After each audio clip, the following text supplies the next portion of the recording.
নমস্কার বন্ধুরা, আজকের গল্প নারায়ণ গঙ্গোপাধ্যায়ের লেখা হরিদাস আর নীলমাছি। বাড়িতে কেউ নেই। টালিগঞ্জের পিসিমা কলতলায় আছাড় খেয়ে হাঁটু ভেঙেছেন। এই খবর পেয়ে সবাই দেখতে গেছেন তাকে। শুধু বাড়ি পাহারা দিচ্ছে হরিদাস। আনন্দের সঙ্গেই রাজি হয়েছে সে, কারণ আজই পাটনা থেকে মেজমামা দুঝুড়ি বাছাই ল্যাংড়া আম পাঠিয়েছেন। তাদের গন্ধে সারা বাড়ি মম করছে। তাছাড়া গোটা চারেক কাঁঠালও পেকেছে ভাঁড়ার ঘরে। কাল থেকে ঠাকুমার অম্বুবাচী, সেই জন্যেই তোলা আছে সব। মার মনে একটু সন্দেহ ছিলই। যাওয়ার আগে পই পই করে বলে গেছেন, এই হরে, আম কাঁঠালগুলোর দিকে যেন নজর দিসনি।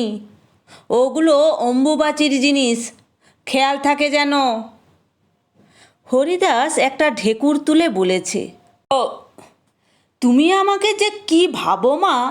এই এক্ষুনি তো চিংড়ির কালিয়া আর মুড়িঘণ্ট দিয়ে গন্ডে পিণ্ডে খেলাম, এর উপর আবার আম কাঁঠাল খাবো?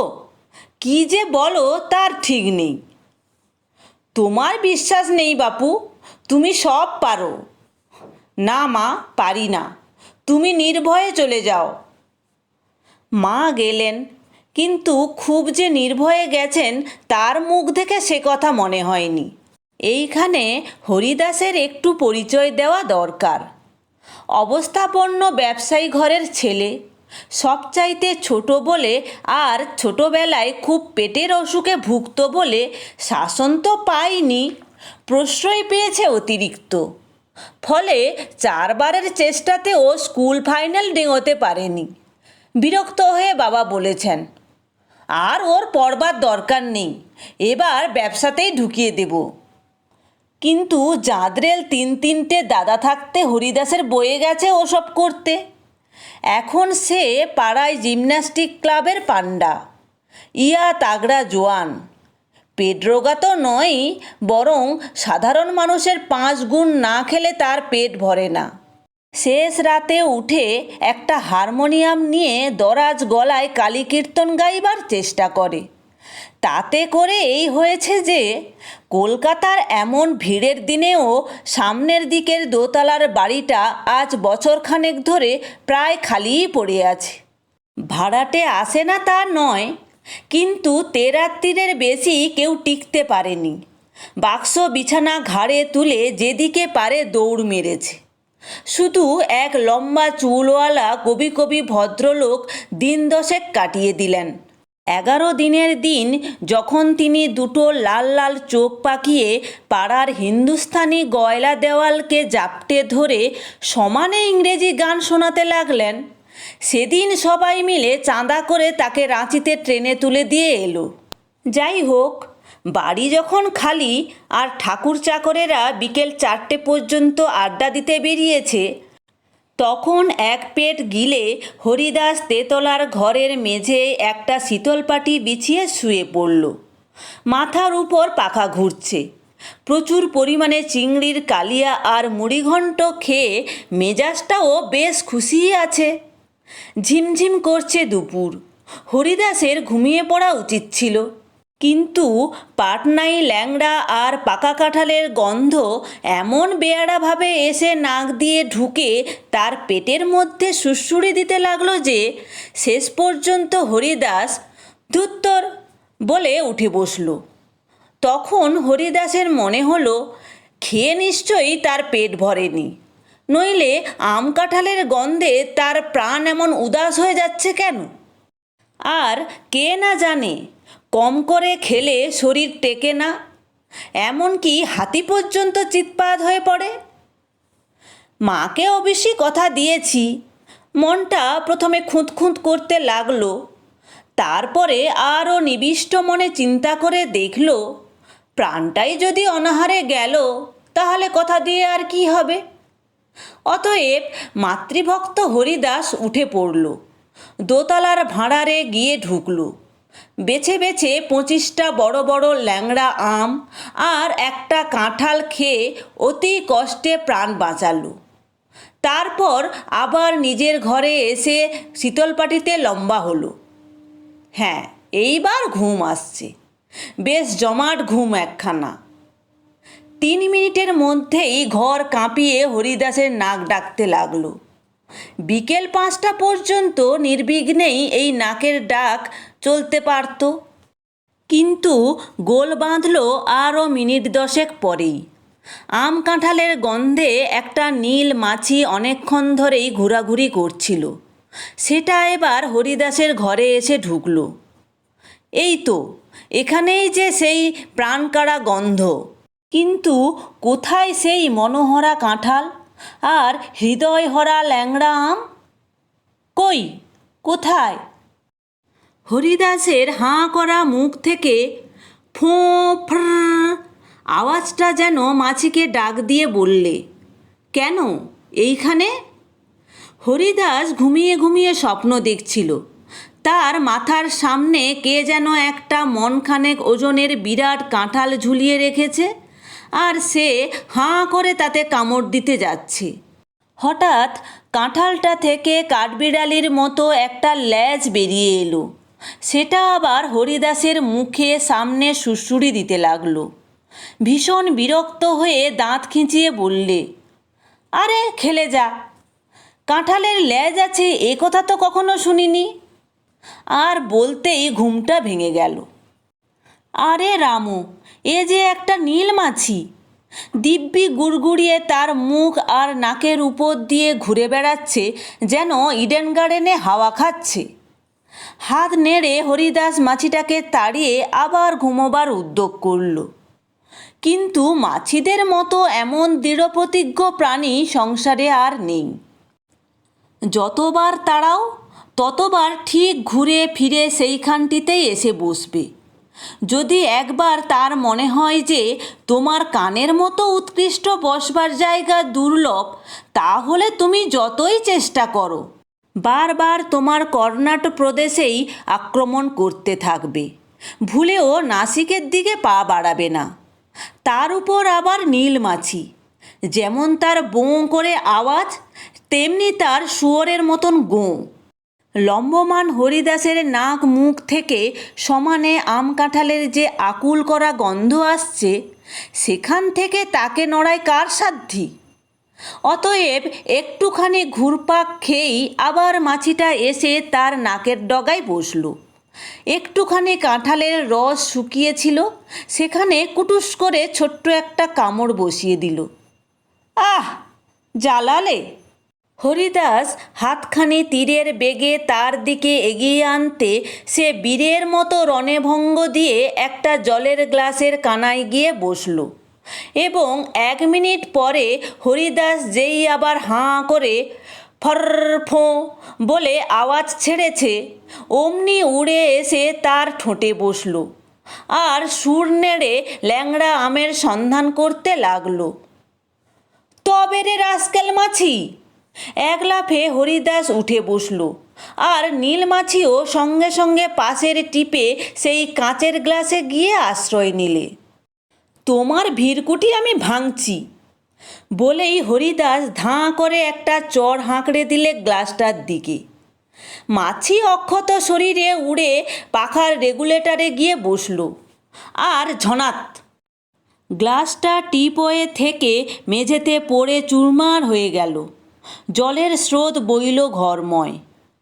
আরে ছি ছি, এ কি হলো? গ্লাসটা গেল। বর্দার শখ করে কেনা বিলিতি কাঁচের গ্লাস, বিস্তর দাম। ওদিকে জল থই থই, শীতলপাটিটাও ভিজে একাকার। কোথায় 25টা আম আর একটা কাঁঠাল খেয়ে নিশ্চিন্তে ঘুমোনো, তার বদলে এখন কাঁচ কুড়ো, ঘর পরিষ্কার করো বসে বসে। স্টুপিড, ইডিয়েট মাছি! হরিদাস যতক্ষণ গৃহকর্ম করতে লাগলো, ততক্ষণ রেগুলেটরে বসে দুটো বড় বড় গোল চোখ মেলে মাছি তাকে পর্যবেক্ষণ করে চলল। বেশ ভালোই লাগছিল তার। বেশ করে হাত পা চেটে নিয়ে আবার নতুনভাবে আক্রমণের মতলব আঁটতে লাগলো। ঘর সাফ করে হরিদাস এবার খাটে এসে শুয়ে পড়ল। অতগুলো আম আর একটা গোটা কাঁঠাল, পেটটা যেন ফুলে ফুলে উঠতে চাইছে, তার ভেতর আবার এই পণ্ডশ্রম। উফ! কৃতদাস একটা হাই তুলল, আবার চোখ বুজলে তারপরে। তৎক্ষণাৎ আবার বোঁ একটা জেট বিমানের মতো নীল মাছিটা এসে অবতীর্ণ হলো তার গালে। তবে রে! হরিদাস এবার ধাঁ করে একটা পেল্লায় চাটি হাঁকড়ালো। হাতের ফাঁক দিয়ে নীল মাছি নিশ্চিন্তে বেরিয়ে গেল, আর চড়টা এসে বাজের মতো নামলো তার নিজেরই গালে। জিমন্যাস্টিক করা হাতের চড়, চোয়ালের দুটো দাঁত নড়েই গেল বোধ হলো, আর পাক্কা 3 মিনিট ধরে মাথাটা ঝিমঝিম করতে লাগলো হরিদাসের। উঠে বসে হরিদাস মাছিটাকে লক্ষ্য করতে লাগলো। ওই যে, ওই তো, ঘরের আলোর নীল রঙের শেডটার উপর বেশ করে জাঁকিয়ে বসেছে। দাঁড়া, দেখাচ্ছি। দেওয়ালের পাশ থেকে খন্তাটা তুলে নিয়ে ধপাস করে এক ঘা। বাপরে মা রে, একটুর জন্যে বেঁচে গেছি রে! মাতৃভাষায় চেঁচিয়ে ওঠে মাছিটা। বোঁ করে একেবারে ছাদ বরাবর পৌঁছে গেল, আর আলগা করে লাগানো শেডটা তক্ষুনি 2 টুকরো হয়ে খসে পড়ল নিচে। একটা মেঝেতে পড়ল ঝনাত করে, আর একটা হরিদাসের মাথায় পড়ল টনাত করে। ভাগ্যিস এক মাথা ঝাঁকড়া চুল ছিল, নইলে কেটে রক্তগঙ্গাই বয়ে যেত। হরিদাস লাফাতে লাগলো। আচ্ছা ধরিবাস তো এই মাছিটা, ওর জন্যে কাঁচের গ্লাসটা গেল, আলোর শেড ভাঙল, নিজের গালে একটা নিদারুণ চড় পড়ল, আর অল্পের জন্য রক্তারক্তির হাত থেকে রেহাই পেল মাথাটা। দাঁতে দাঁত ঘষে হরিদাস বললে, দাঁড়াও, একবার যদি ধরতে পারি। ধরা দেবার জন্যেই যেন মাছিটা সাঁ করে নেমে এলো, আর হরিদাসের কানের পাশ দিয়ে ঢাই করে বেরিয়ে গেল। তক্ষুনি আই আই করে হরিদাস তাকে ধরবার জন্যে শূন্যে লাফিয়ে উঠল এবং মেঝেই নামল। কিন্তু মেঝেতে ঠিক সোজা হয়ে নামল না। গ্লাসের জলে চকচকে মেঝেটা খানিক পিছল হয়েই ছিল, সুতরাং পা হড়কে একেবারে চিৎপটাং।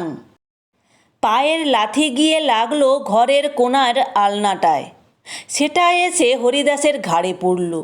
সেই সঙ্গে পড়ল মনখানেক শাড়ি, জামা, বর্ষাতি, ছাতা, লাঠি। সব মিলে হরিদাসের মনে হলো যেন গোটা বাড়িটাই তার পিঠের উপর নেমে এসেছে। প্রায় 5 মিনিট ধস্তাধস্তি করে জামা কাপড়, লাঠি, ছাতার তলা থেকে বেরিয়ে এলো হরিদাস।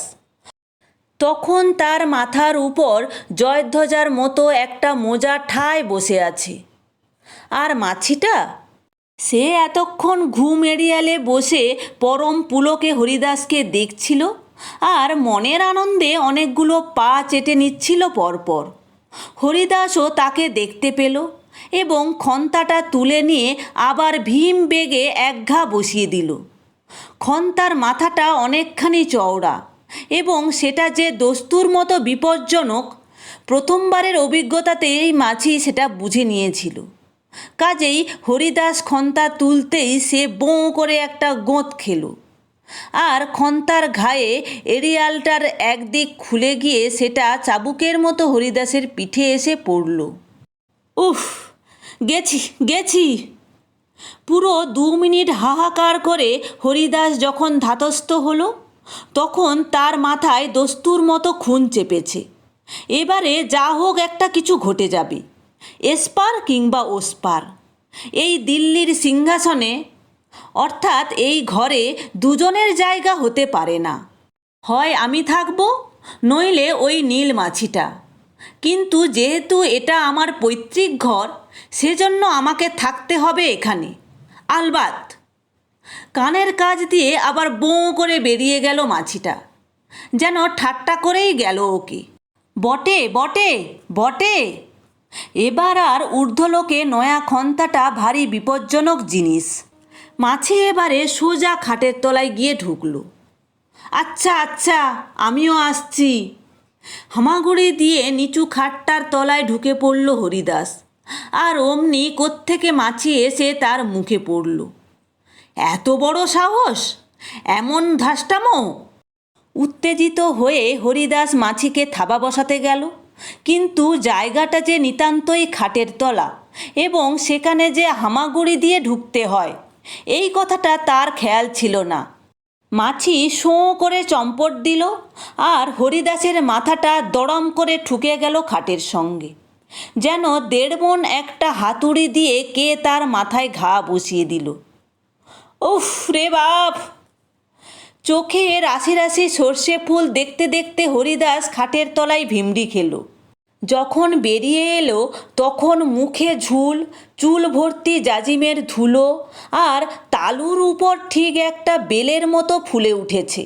রণক্ষেত্রে আহত সৈনিকের মতো উল্টে পড়া আলনার জামাকাপড়ের গাদার উপর সে বিমর্ষ মুখে বসে রইল। মাছিটাকে আর দেখা যাচ্ছে না, বোধহয় পালিয়েছে। হতচ্ছাড়া, নচ্ছাড়, উল্লুক! বো! আবার আবার সেই কামান গর্জন। শত্রুপক্ষ হরিদাসের ঠিক মাথার উপর দিয়ে উড়ে গেল এবং ঠাকুরদার মস্ত ছবিখানার উপর আশ্রয় নিয়ে এক মনে পরিস্থিতিটা লক্ষ্য করতে লাগল।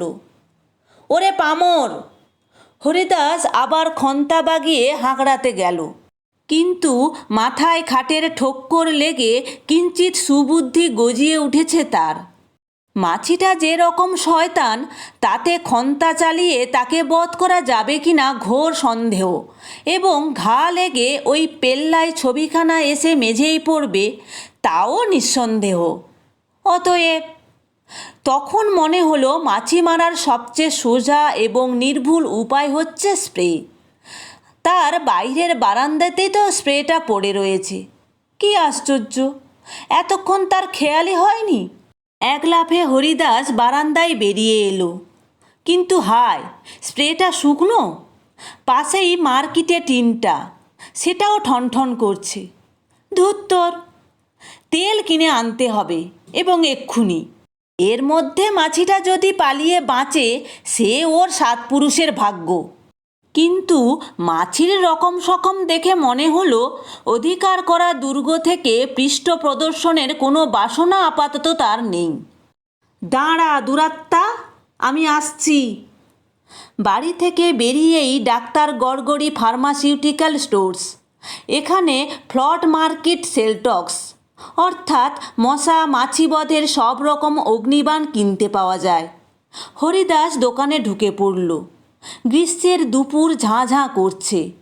রাস্তায় একটা লোক নেই, শুধু একটা হাইড্রেনের মুখ দিয়ে যেখানে ঘোলা জল উঠছে একটা সাদা কালো নেড়ি কুকুর পেট পেতে শুয়ে আছে তার ভেতরে। গড়গড়ির দোকানও ফাঁকা, আর গড়গড়ির কম্পাউন্ডার যোগু কাউন্টারের উপর একটা তেল চিটচিটে বালিশ মাথায় দিয়ে ঘুমাচ্ছে। যোগুকে দেখলেই হরিদাসের মেজাজ খিচড়ে যায়। যোগুও তাদের জিমন্যাস্টিক ক্লাবের মেম্বার এবং হরিদাসের চাইতেও জোয়ান। 2 বার দুজনে কুস্তি লড়েছে, আর 2 বারই যোগু হরিদাসকে পটকে ফেলে দিয়েছে। কিন্তু আসল কারণ সেখানে নয়। হরিদাস মোহনবাগানের ভক্ত, যোগু ইস্টবেঙ্গলের। এই নিয়ে দুজনের যে কতবার হাতাহাতির জো হয়েছে তার ঠিকানা নেই। হরিদাস কড়া গলায় ডাকল, এই জগা, একটা মার্কেট দে শিগগির। যোগু বোধহয় তখন ইস্টবেঙ্গল IFA শিল্ড পেয়েছে এই রকমের একটা মনোরম স্বপ্ন দেখছিল। সে জাগলো না। এই জগা, এই হতচ্ছাড়া! যোগু সাড়া দিল না। জগা, শুনছিস? হরিদাস যোগুকে ধরে নাড়া দিল। উত্তরে কি যেন বিড়বিড় করতে করতে যোগু পাশ ফিরল। আর তো পারা যায় না, এ তো দেখা যাচ্ছে কুম্ভকর্ণের চাইতেও সরেস। ঝুঁটি ধরে হ্যাঁচকা মারলে হয়তো জাগতে পারে, কিন্তু জগার গায়ে জোর বেশি আর কিলচটটাও তার ভালোই চলে। কাজেই ঝঞ্ঝাট বাড়িয়ে লাভ নেই। সামনেই তো সারি সারি মার্কেটের টিন রয়েছে, একটা আপাতত নিয়ে যাওয়া যাক। বিকেলে এসে ডাক্তার গড়গড়ির কাছে দামটা দিয়ে দিলেই চলবে। হরিদাস একটা টিন ধরে টান মারল। তক্ষুনি কয়েকটা শিশি বোতল ছিটকে পড়ল মেঝে, বিরাট আওয়াজ হলো, আর তড়াৎ করে লাফিয়ে উঠল যোগু। তারপরেই চোর চোর একটা আকাশ ফাটানো হাঁক ছেড়ে সোজা এসে পড়ল হরিদাসের ঘাড়ে। হরিদাস বলতে গেল, জগা, আমি। তুমি তুমি ওরে চোর, আজই তো তোরে কিলাইয়া কাঁঠাল পাকাইমু। আমি যোগু বোস, আমারে তুই চিনিস নাহি। আর সে কি কিলের বৃষ্টি! জগা সমানে বলতে লাগলো, তোরে আমি খাইছি। একটা পুলিশের গাড়ি তখন রাউন্ড দিতে বেরিয়েছিল, সেটা দোকানের সামনে এসে থামলো সেই সময়। তারপর থানা থেকে টেলিফোন পেয়ে টালিগঞ্জ থেকে বড়দা ছুটে এসেছেন এবং হাজত থেকে খালাস করে কান ধরে হরিদাসকে বাড়ি নিয়ে এসেছেন। মা কাঁদতে কাঁদতে এসেছেন, সবাই এসেছে, এমনকি পিসিমা পর্যন্ত ভাঙা পা নিয়ে আসতে চাইছিলেন। অনেক কষ্টে ঠেকানো হয়েছে তাকে। পরের ব্যাপারটা না বলাই ভালো, কিন্তু আরও একটু বাকি আছে। বিকেলের ছায়া নেমেছে ঘরে। হরিদাস উদাস হয়ে বসে রয়েছে। ঠাকুরদার ছবির ফ্রেমে আলেকজান্ডারের মতো সেই নীল মাছিটা বসে রাতের জন্য আশ্রয় নিয়েছে মনে হয়। থাকুক বসে, ওর উপরে হরিদাসের আর রাগ নেই। অনেক দুঃখে সে বুঝেছে ক্ষমাই পরম ধর্ম এবং জীবে প্রেম করার মতো মহৎ। হারমোনিয়ামটা টেনে নিয়ে সে গান ধরল, সেই বিখ্যাত কালী কীর্তন। হাঁ করে একটিমাত্র টান এবং টপাত। গানের প্রথম ধাক্কাতেই দিগ্বিজয়। মাছি ফ্রেম ছেড়ে শূন্যে উঠল। তারপরেই বোঁ করে পড়ল হরিদাসের হারমোনিয়ামের উপর। পড়ে মরল না মরেই পড়ল, মাছিটার কাছ থেকে পাকাপাকি কিছু জানা গেল না। ব্রহ্মাস্ত্র আর কাকে বলে! সবাই ভালো থাকবে, সুস্থ থাকবে। আরও এরকম মজার মজার গল্প শুনতে হলে চ্যানেলটি অবশ্যই সাবস্ক্রাইব করে রাখবে।